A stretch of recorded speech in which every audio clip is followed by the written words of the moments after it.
વિદ્યાર્થી મિત્રો, જોઈએ આપણે નીચેના કોષ્ટકમાં વિવિધ પ્રકારની કેરીનું ભાવપત્રક આપેલ છે. તેના પરથી નીચેના પ્રશ્નોના જવાબ લખો. તો દરેક કેરીનો ભાવ આપેલો છે કે ભાઈ કેરીની જાત છે તોતાપુરી, હાફૂસ, કેસર, લંગડો, બદામ. બધા કેરીના એક એક કિલોના ભાવ પ્રતિ કિગ્રા એટલે કે પ્રતિ 1 કિલોએ ભાવ આપેલો છે. જેમ કે તોતાપુરીનો ભાવ છે 30 રૂપિયે કિલો, હાફૂસ 50 રૂપિયે કિલો, કેસર કેરી 160 રૂપિયે કિલો, લંગડો કેરી 60 રૂપિયે કિલો, બદામ કેરી 70 રૂપિયે કિલો.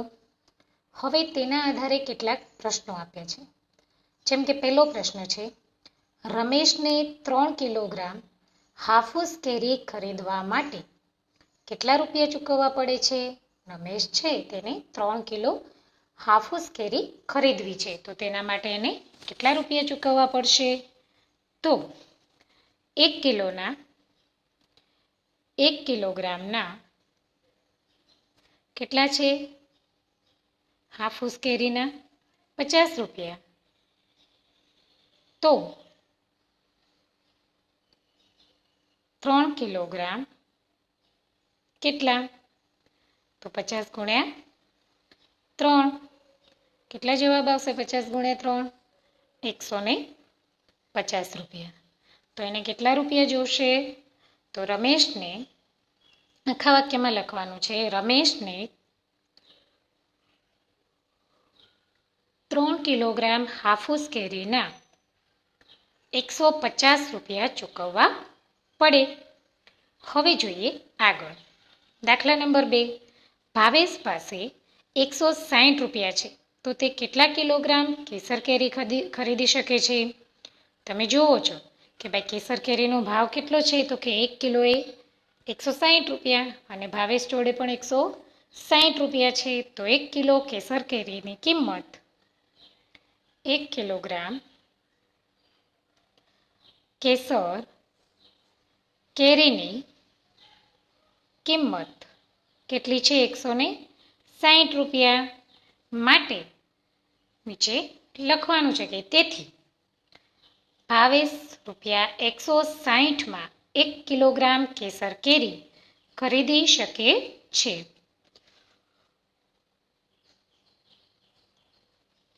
પ્રશ્ન નંબર 3 છે કે 5 કિલોગ્રામ બદામ કેરીની કિંમત શું થાય? 5 કિલોગ્રામ બદામ કેરીની કિંમત શું થાય? તો 1 કિલોગ્રામ બદામ કેરીની કિંમત કેટલી છે? 70 રૂપિયા. 1 કિલોગ્રામ બદામ કેરીની કિંમત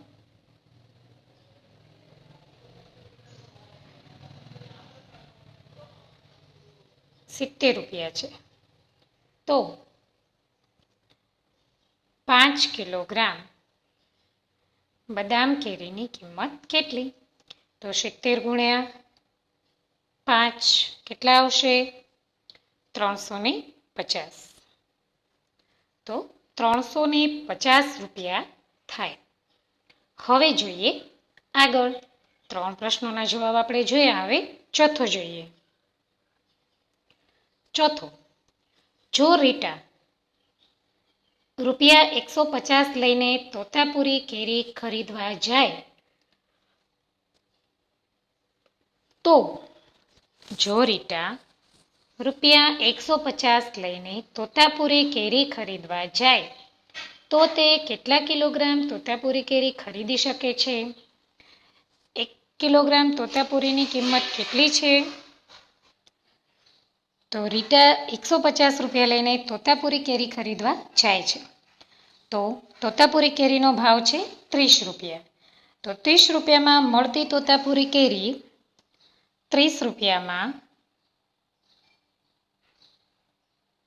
મળતી કેરી 1 કિલો, બરાબર? તો 150 રૂપિયામાં કેટલી કેરી મળે? તો એમાં શું લખશો? તો કે 150 ભાગ્યા 30. 0 0 0 0 ઉડે છે. હવે તો કે 15 3 1 5 તરી 15, બરાબર. તો કેટલી આવશે? 5 કિલોગ્રામ. કેટલી કેરી મળશે? 5 કિલોગ્રામ કેરી રીટાને તોતાપુરી કેરી ખરીદી શકશે. 150 રૂપિયામાં 5 કિલોગ્રામ કેરી ખરીદી શકશે. હવે પ્રશ્ન છે તો કે રૂપિયા 300માં કેટલા કિલોગ્રામ લંગડો કેરી ખરીદી શકાય? રૂપિયા 300માં કેટલા કિલોગ્રામ લંગડો કેરી ખરીદી શકાય? તો સેમ એ રીતે કે 60 રૂપિયામાં મળતી લંગડો કેરી 1 કિલોગ્રામ, તો 300 રૂપિયામાં મળતી લંગડો કેરી કેટલી? તો એ જ રીતે કરવાનું છે. તો કે 300 ભાગ્યા 6 કેટલા આવશે? 5 કિલોગ્રામ. કઈ રીતે? તો કે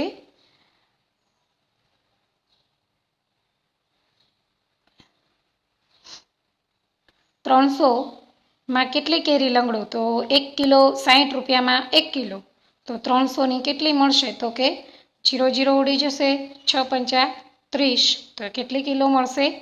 5 કિલોગ્રામ. હવે જોઈએ આગળ કોષ્ટક જોઈએ તો કે નીચેનો કોષ્ટકના જવાબ આપવાના છે. પ્રશ્ન છે રિક્ષા દ્વારા 3 ફેરામાં કેટલી કેરી લેવાશે? રિક્ષા છે છકડો રિક્ષા, તો 1 ફેરામાં કેરીનું વહન કેટલું છે? 800 કિલોગ્રામ.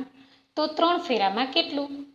તો મિત્રો 1 ફેરામાં તમારે ત્રિરાશિમાં લખવાનું છે કે 1 ફેરામાં લવાતી કેરી 800 કિલોગ્રામ, તો 3 કિલોગ્રામ 3 ફેરામાં લવાતી કેરી કેટલી? તો 800 ગુણ્યા 3 કેટલા આવશે આમાં?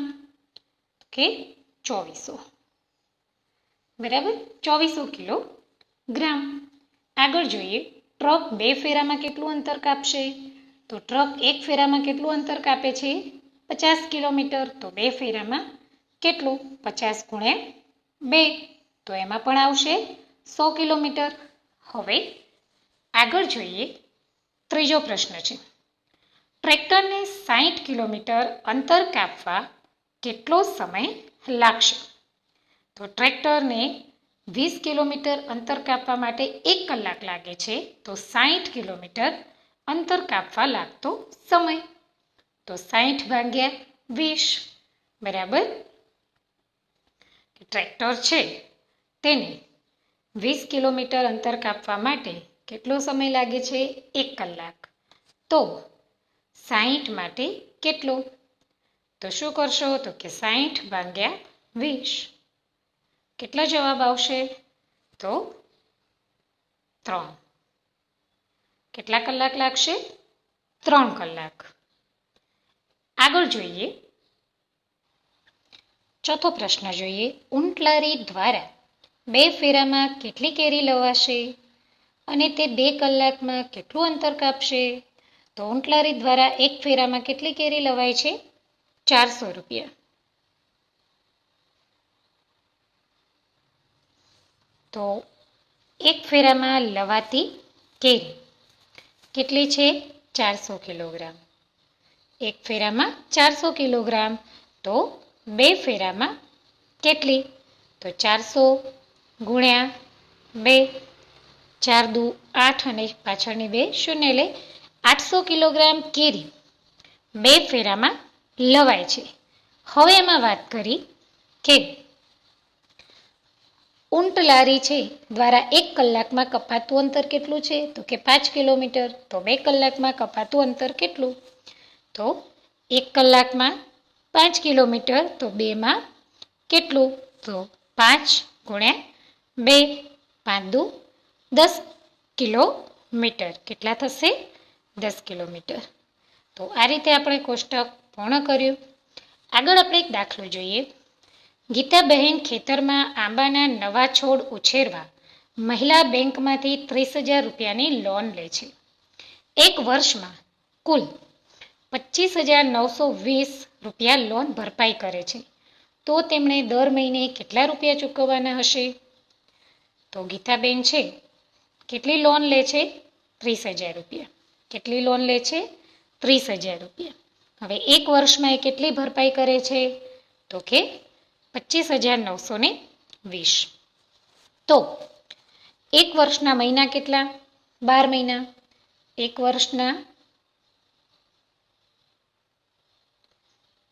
વર્ષ બરાબર 12 મહિના. બરાબર ને?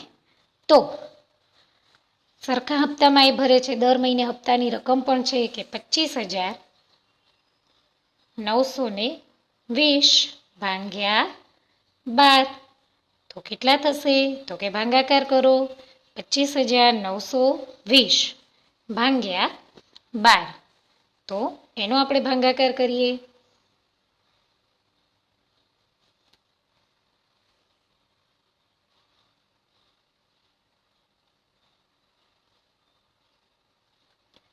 બાર દુ 24.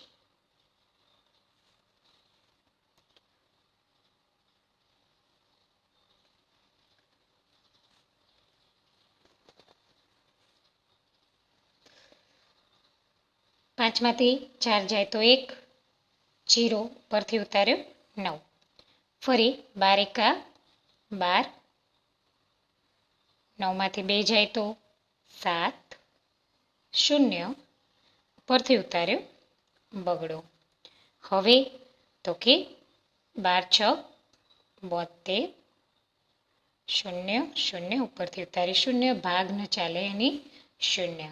તો મિત્રો એનો જવાબ આવશે 2,160 રૂપિયા ચૂકવ્યા હશે.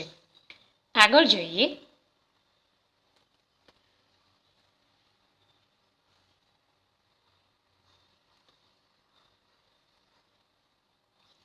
હરિભાઈ કેસર કેરી પ્રતિ કિલોએ 120 રૂપિયે વેચે છે. નાનજીભાઈ લંગડો કેરી પ્રતિ કિલોએ 60 રૂપિયે વેચે છે.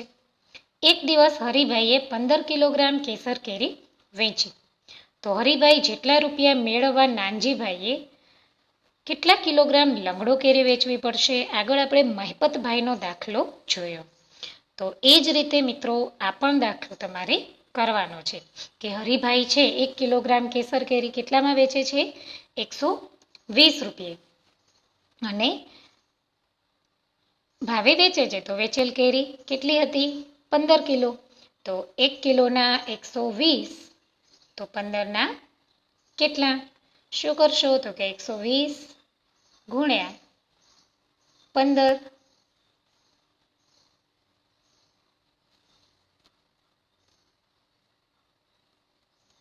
બરાબર 1,800 રૂપિયા. હવે તો કે નાનજીભાઈ 1 કિલો લંગડો કેરી કેસર 60 રૂપિયાના ભાવે વેચે છે. તો નાનજીભાઈ 1,800 રૂપિયા મેળવે છે. તેથી નાનજીભાઈ 1,800 ભાગ્યા 60 કિલોગ્રામ કેસર કેરી વેચે છે. તો કે 1,800 ભાગ્યા 60 કરો તો કેટલો જવાબ આવે?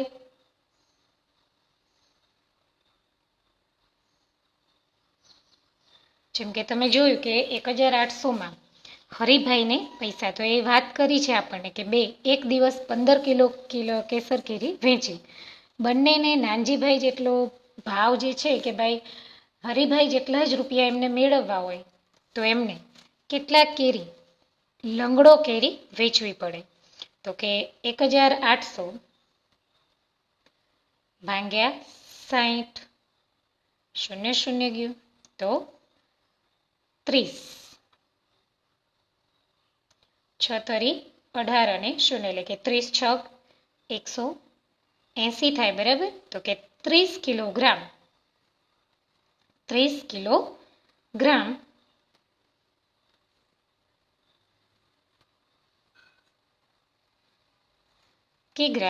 લંગડો કેરી વેચવી પડે.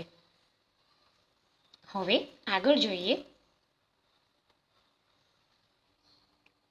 દાખલો છે કેરી ભરેલ ટ્રેક્ટર ખેતરથી બજાર ફેરો કરે છે. ટ્રેક્ટરની ઝડપ દર કલાકે 20 કિલોમીટર અને બળદગાડાની ઝડપ દર કલાકે 5 કિલોમીટર છે. ખેતરથી બજાર 40 કિલોમીટર દૂર હોય તો ટ્રેક્ટર અને બળદગાડાને બજાર પહોંચતા કેટલો સમય લાગશે?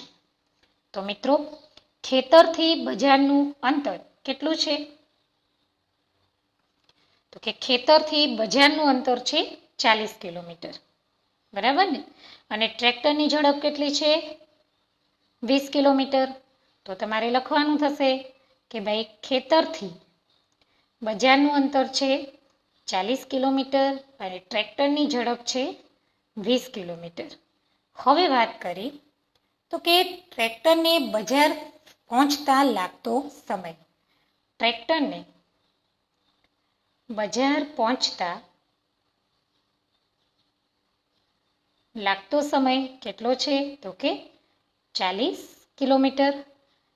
અને 40 કિલોમીટર અંતર છે ને 20 કિલોમીટર એને સમય લાગે છે.